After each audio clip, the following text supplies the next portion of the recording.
You gave my life to me, set me free, set me free. The finest years I ever lived. Aspiring, nonviolent wiring, aspiring being the key, makes me wonder if there was an element of Rembrandt,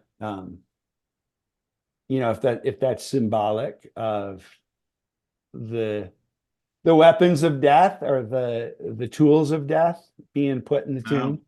okay. But Yeah, bow and arrow, a sword. that's just 6:45 in the morning, two Right. cups of coffee musing. So I remember you yeah, mentioned before, I think in our intro, that you liked it that he's inside the place of death in this yeah. as opposed to outside looking in. Yeah. Yeah, I think that's the first thing that grabbed me. And actually I had to like think about it. Like, what do I think about this? Because every other depiction I've seen or when I visualized it, it's always been just him externally being like, okay, come on out. But I do like the incarnational echoes there of like, no, he Mhm. came into the very place. Uh, the themes of death and life um, resonate throughout John. Um, and that's the theme for the week. The introductory verse about that is right in the first chapter, of course. It's verse 3. It says, through him all things were made. Without him nothing was made that has been made. In him was life, and that life was the light of all mankind. And so the theme of life and death is throughout John. It's not as prevalent as some of the other themes that we've discussed, but obviously it's the focal point, like we've talked about, because the whole thing Mhm. ends Mhm. with death becoming life. The raising of Lazarus is like a prequel. Well, I think you said that.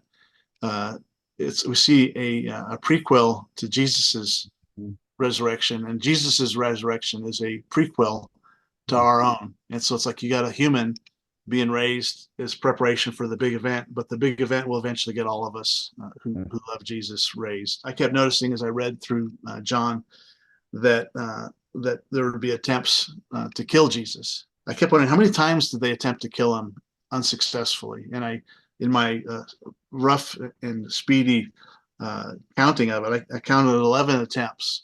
The first one being in John chapter 5, um, when he heals a guy on the Sabbath, and they decide, okay, we really need to kill this guy. Mhm. And they start trying. They try 11 times until they're finally successful on the 12th time Mhm. in John chapter 19. And that one is very simple. It says, and the soldiers crucified him, Yeah. which I've always found to be a rather anticlimactic verse. It's like this whole trial, this arrest, trial, uh, dressing him up, the crowds, and then they crucified him. It's Yeah. just like it just finally happened. Yeah.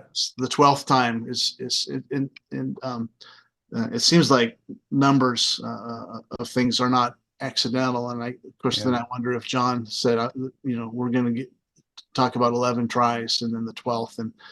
And if we're following Jesus into his death and resurrection, and 12 sort of represents the disciples or the followers of Jesus, then um, I don't know, maybe that's stretching it a little bit, but I just found that to be curious. I think it is curious. And from my understanding, the 12 tribes or the 12 disciples was intentional because he's recreating the 12 tribes. Like I'm Yeah, exactly. launching Yeah, a whole new movement here. yeah.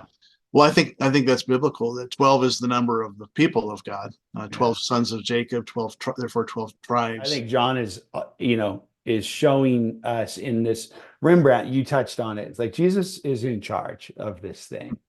Um, and in one sense, Jesus was in charge of when he died. You get that picture. Even I think it's John, and he gave up his spirit, right? Like even on the cross, there's this like sense of like everything's been accomplished. Mhm. Okay. And I find that compelling. And the resurrections is pretty cool. Uh, Yeah. it'll Yeah. be a good time Yeah. when we go through this. Of course, Paul is all about this theme. All the early church, all the early Christians are all about the hope of the resurrection. That's all they can talk about is that our Messiah died and rose again. People think you're crazy, but then there's power coming out of you when you're saying it. There's power coming out of you when you're praying for people or when you're doing acts of kindness and mercy. And so there's resurrection power. Paul puts in Romans, same power that raised Jesus from the dead lives in you. Yeah. And this is it. This is the theme. Assuming that Paul is correct, that resurrection, there's a living us coincidental or overlapping with the dead us, and that we should lean into the living us, look to things above, view ourselves and view each other through this lens of our permanent resurrected selves that are already here on some level. What does the resurrected Tim look like today, April, whatever today's date is, April, as he goes about his work, doing construction stuff? Or when you think of the resurrected Tim shining through the dead Tim, what are the moments or the times that you feel like or sense that that's happening? Yeah, I think that's a great question, and I hope everybody that listens to this sits with that question themselves. Um, I think it's the times where,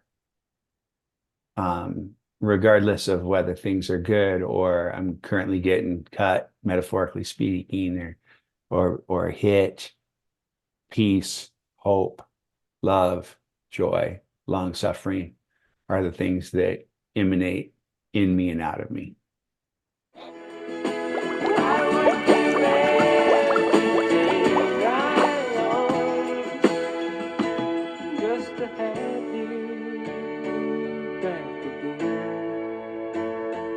Just to touch you once again.